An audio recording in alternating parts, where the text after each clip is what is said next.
Баршаңызға сәлем достар.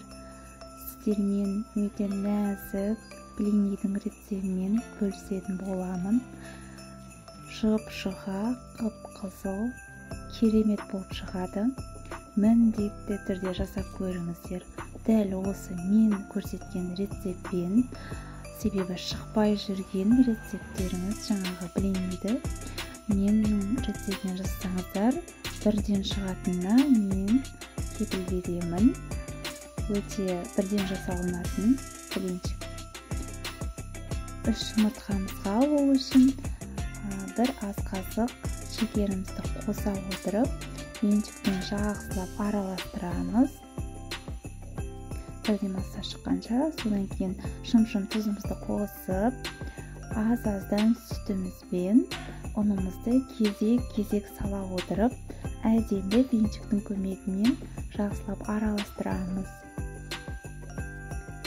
Осылай бір-бір ас қасықтан салып, сүтімізді қойып, жайлап араластырамыз.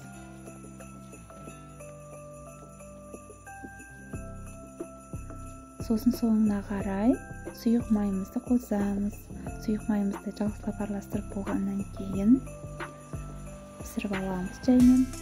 Міне осындай сұйық күйінде болады. Енді қызып тұрған табамызға жақсылап майын жағып шығамыз. Бүкіл жеріне жағып шығу керек, себебі жабысып қалмау үшін. Мен әр блинни пісірген сайын табамды майлап отыратын боламын. Жақсылап пісірмей жатып араластырып аламыз.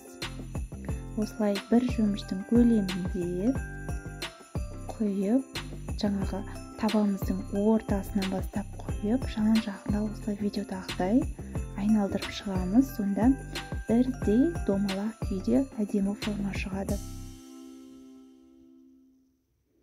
Міне уже қызарды. Келесі бетке аударып алдым. Қараңыздар, қып-қызыл әдемі болып шығады. Формасы да күшті.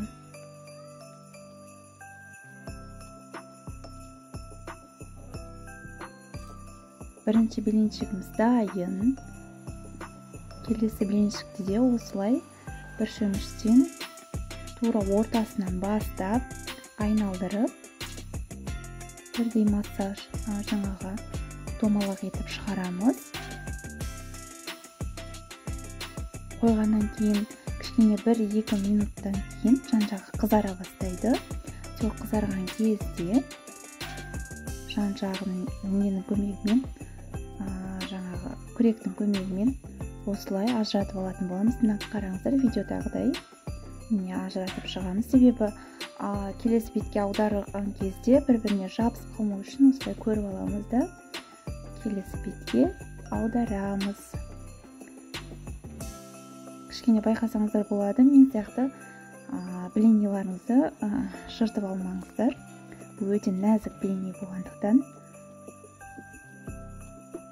абай болыңыздар.